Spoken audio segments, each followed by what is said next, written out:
बिस्मिल्लाहिर्रहमानिर्रहीम। अस्सलाम वालेकुम दोस्तों, अपनी नेक्स्ट वीडियो के साथ आपको वेलकम करता हूं अपने इस चैनल में। उम्मीद है आप सब खैरियत से होंगे।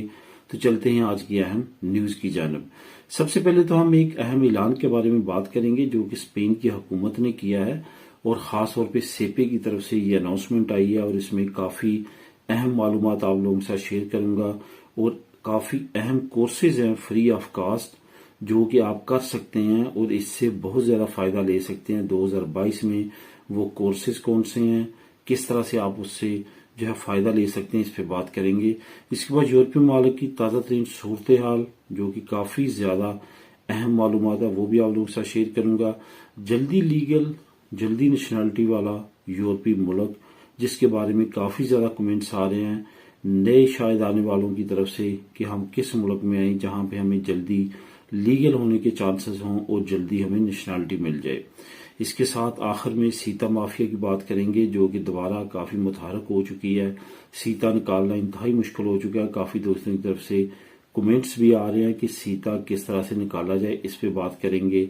सबसे पहले तो बात करते हैं स्पेन हुकूमत ने जो अहम ऐलान किया यानी कि सेपे जो कि स्पेन हुकूमत का अहम तरीन अदारा है उसकी तरफ से अहम अनाउंसमेंट आई है। इसका मैं सबसे पहले तो आपको बताता चलूं कि लिंक आपको मैं नीचे डिस्क्रिप्शन में दे दूंगा ताकि आप खुद भी इसको रीड करें और समझें और इससे फायदा उठाएं। सेपे जैसे कि मैंने पहले भी बाज मरतबा आप लोगों के साथ कुछ नॉलेज शेयर किया है वीडियो में, कहीं ना कहीं मैं ये शेयर करता रहा हूं कि कितने कोर्सेज हैं, क्या तरीकाकार है। लाजमी तौर पे फायदा उठाएं। वो लोग जो एरिते पे हैं, पारों पे हैं, बेरोजगार हैं, अयूदा पे हैं, वो लाजमी तौर पे जो है ये इन कोर्सेज से फायदा उठाएं। ये फ्री ऑफ कास्ट हैं और सबसे बढ़कर ये कि ये ऑनलाइन कोर्सेज है, आपने सिर्फ घंटे पूरे करने हैं। इसके साथ साथ आपको ऑफिशियली गूगल की तरफ से और सेपे की तरफ से सर्टिफिकेशन मिलेगी और वही आपकी आगे आने वाले वक्त में जॉब भी अरेंजमेंट करेंगे क्योंकि जितने एम्प्लॉयज हैं वो सेपे से कनेक्टेड हैं और वो जैसे उनको कोई बंदा चाहिए होता है तो वो सेपे को जो है वो बताते हैं और सेपे आगे जो है आपकी मदद करता है जॉब तलाश करने में। इसी तरह अब सेपे ने क्या किया कि 2022 में 10 ऐसे कोर्सेज लॉन्च किए हैं जिसका सेपे का कहना है, जो लिंक मैं नीचे दूंगा आप खुद भी रीड कर लेंगे, कि उनकी बहुत ज्यादा डिमांड होगी 2022 में। अगर उन 10 कोर्सेज में से आप कोई एक कर लेते हैं तो फिर आपके लिए आने वाले वक्त में इन्हीं कोर्सेज में से आपका आगे फ्यूचर बन सकता है, अच्छी जॉब मिल सकती है। यहाँ पे जो बहुत ज्यादा मुझे अच्छा लगा एक कोर्स वो है ट्रक लाइसेंस का।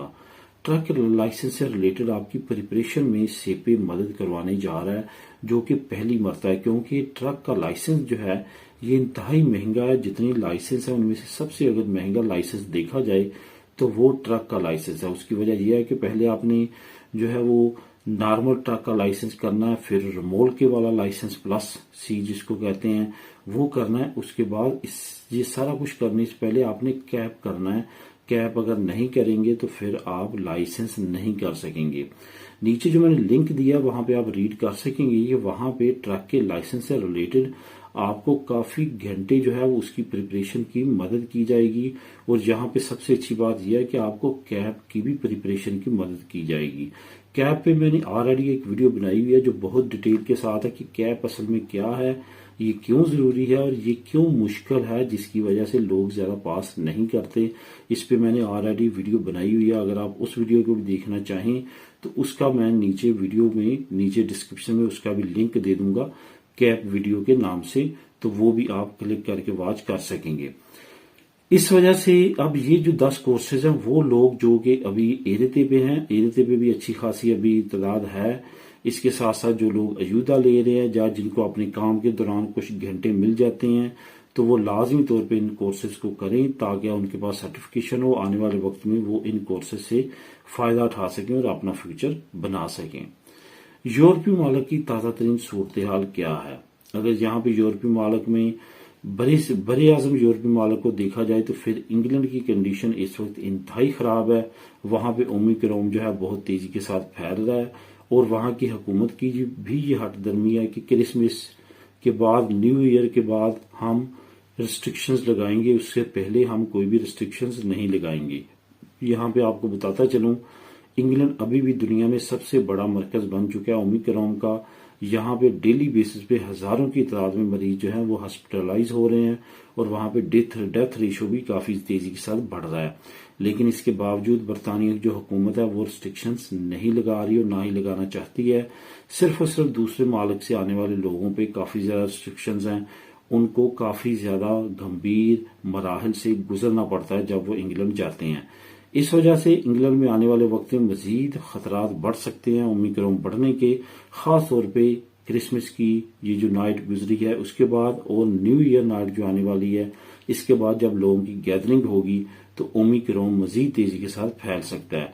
इस वजह से इंग्लैंड में खास तौर पे बहुत ज्यादा एहतियात करने की जरूरत है क्योंकि वहां पे ओमिक्रॉन ऑलरेडी काफी बड़ी तेजी के साथ फैल रहा है। इसके साथ अगर जर्मनी, फ्रांस जो कि मेन मराकज है ओमिक्रॉन को, वहां पे भी काफी तेजी के साथ वायरस फैल रहा है, वहां पे भी रिस्ट्रिक्शंस काफी ज्यादा सख्त कर दी गई हैं, कर्फ्यू लगाया गया है और वहां पे कुछ एरिया में 24-24 घंटे के लिए रिस्ट्रिक्शंस आप पे लगाई गई हैं ताकि ओमिक्रॉन जो है उसको कंट्रोल किया जा सके।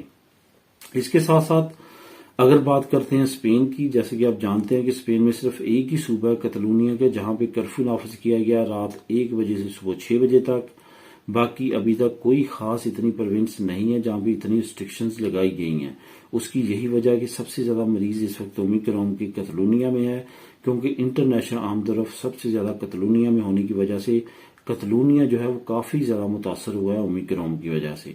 बाकी इलाके नॉर्मल है। इटली में भी सेम इसी तरह की कंडीशन है। इटली में भी काफी ज्यादा रिस्ट्रिक्शंस लगाई जा रही हैं और खासतौर पे वैक्सीन सर्टिफिकेट पे काफी ज्यादा जोर दिया जा रहा है और वहां पे भी हालात जो हैं वो आहिस्ता आहिस्ता ओमिक्रॉन की वजह से बिगड़ते हुए नजर आ रहे हैं। ये याद रहे कि आने वाले जो 2-3 महीने सर्दियों के है वो ओमिक्रॉन को लेके काफी ज्यादा हालात बिगड़ सकते हैं। इस वजह से बहुत ज्यादा एहतियात करने की जरूरत है। जो मास्क है उसका इस्तेमाल लाजमी तौर पे करें। इसके साथ साथ जो लोगों ने वैक्सीन अभी तक नहीं लगवाई वो लाजमी तौर पे अपने आप को वैक्सीनेट करवा लें। जल्दी लीगल और जल्दी नेशनलिटी वाला यूरोपीय मुल्क कौन सा है, इस पे काफी ज्यादा दोस्तों के कमेंट्स आते हैं। जो मेरा ख्याल है वो लोग जो नए यूरोप में आना चाहते हैं वो इसके बारे में पूछना चाहते हैं, जो कि इंडिया पाकिस्तान में दूसरे मुल्क में रहते हैं या इवन यूरोप के भी दूसरे मुल्क में जो लोग कुछ इलीगल लाइफ गुजार रहे हैं, अब वो लीगल होने के चक्कर में यार वो ये पूछते हैं। यहाँ पे आपको बताता चलूं कि यूरोपीय यूनियन में अभी तक अगर कोई मुल्क आपको जल्दी लीगल करता है और जल्दी नेशनलिटी देता है वो एक ही है और वो है पुर्तगाल। अगर आप इनकम पॉइंट ऑफ व्यू से देखेंगे तो वो इतना अच्छा मुल्क नहीं है, लेकिन अगर आप लीगल पॉइंट ऑफ व्यू से देखेंगे तो आपको वो लीगल बहुत जल्दी करेगा। उसके साथ साथ अगर देखेंगे स्पेन और इटली को तो उसके हाफ टाइम के बराबर जो है वो आपको नेशनलिटी दे देता है। जो कि एक बहुत बड़ी अचीवमेंट होती है एक इमिग्रेंट के लिए कि वो उसको इतनी जल्दी नेशनलिटी मिल जाए। जैसे आप वहां पे लीगल होते हैं आपका 5 साल का टाइम शुरू हो जाता है। 5 साल के बाद आप वहां की नेशनलिटी अप्लाई कर सकते हैं, जो दूसरे यूरोपीय मुल्क से अगर कंपेयर किया जाए तो इंतहाई कम टाइम है। अगर वहां पे इनकम पॉइंट ऑफ व्यू से बात की जाए तो वहां पे सैलरी रेट भी इन मुल्क से काफी कम है। इसके साथ साथ वहां पे बिजनेस अपॉर्चुनिटीज भी बहुत ज्यादा नहीं है, सिवाय लेस्बोस सिटी के और 1-2 जो टूरिस्ट सिटी है उसके। वहां पे बिजनेस अपॉर्चुनिटी कर सकते हैं, आप ले सकते हैं, लेकिन इतनी ज्यादा खास नहीं है जिस तरह दूसरे मुल्क में है। लेकिन ओवरऑल जल्दी लीगल करने के लिए और जल्दी नेशनलिटी के लिए बहुत अच्छा मुल्क है। पुर्तगाल नॉर्मली इमिग्रेशन हर साल या दूसरे साल ओपन करता रहता है और उसकी एक ही डिमांड होती है कि आपके पास लीगल एंट्री होनी चाहिए शेंजन स्टेट की किसी भी मुल्क की, तो आपको राइट मिलेंगे कि आप कॉन्ट्रैक्ट लगाएं और यहाँ पे रेजिडेंट कार्ड होल्डर हो जाएं और यहाँ पे रहते हुए काम करें। यह अब आप पे डिपेंड करता है कि आप उनकी रिक्वायरमेंट पूरी करते हुए वहां की रेजिडेंसी हासिल कर पाते हैं या कि नहीं। सीता माफिया के बारे में काफी ज्यादा जो है मसले मसाइल दोबारा से बढ़ रहे हैं। सीता माफिया दोबारा काफी मुतहरक हो चुकी है। ये सॉफ्टवेयर यूज करती है, जैसे 24 घंटों में किसी वक्त भी सीटे ओपन होते हैं वो सॉफ्टवेयर ऑटोमेटिक बुक कर लेते हैं, फिर ये अपनी मर्जी के मुताबिक उनको अपने मर्जी के रेट लगा के सेल करते हैं। पहले पुलिस की तरफ से इनके खिलाफ क्रैकडाउन किया गया था, जिसके बाद काफी अहम जो है वो पॉइंट्स उठाए गए थे और इन पे रिस्ट्रिक्शंस लगाई गई थी। खासतौर पे एक आईपी एड्रेस पे 2 या 3 से ज्यादा सीटें नहीं निकाल सकते। इसके साथ साथ बाकी कुछ जरूरी लवाजमात इन पे लाजम लगाए गए थे। लेकिन अब 1 साल गुजरने के बाद दोबारा से सीता माफिया मुतहरक हो चुका है और सीता निकालना इंतहाई मुश्किल हो चुका है। लेकिन वो लोग जो सुबह 7 बजे से 9 बजे के दरमियान बैठते हैं एक दो दिन भी वो कोशिश करते हैं तो उनका निकल आता है, लेकिन कुछ लोग ऐसे हैं जो लगे रहते हैं, उनका फिर भी सीता नहीं निकल आता, नहीं निकल पाता। तो इस वजह से भी काफी ज्यादा मसले मसाइल बढ़ रहे हैं और हो सकता है आने वाले वक्त में फिर इनके खिलाफ क्रैकडाउन और दोबारा सीता माफिया जो है उनको कंट्रोल किया जा सके, दोबारा लोगों तक जो है वो सीते पहुंच सके। यहाँ पे जो सीते का रेट चल रहा है वो दोबारा से 50 यूरो तक पहुंच चुका है, जो कि इंतहाई एक मसले का वाइस है। और यहाँ पे आपको ये भी बताता चलूं कि कुछ लोग 50-50 यूरो देने को भी तैयार है, लेकिन उनकी सीटें नहीं निकल रहे। इसके लिए बहुत ज्यादा जरूरी है कि लोगों को, इमिग्रेंट्स को जो है वो हुकूमत तक ये बात पहुंचानी चाहिए कि इस प्रॉब्लम को दोबारा से सॉल्व किया जा सके और सीटों का मसला जो है वो दोबारा से हल किया जा सके। यहाँ पे आपको ये बताता चलूं कि सिवाय इसके कि आप किसी लोकतोरिये वाले, किसी खस्तौर या इस तरह के किसी और बंदे के पास जाए और वही आपको सीता निकाल के देगा, अगर आप खुद लगे रहेंगे तो काफी अरसा गुजरने के बाद भी आपको नाकामी का सामना करना पड़ेगा। मिलेंगे नेक्स्ट वीडियो में नई न्यूज अपडेट के साथ। अल्लाह हाफिज।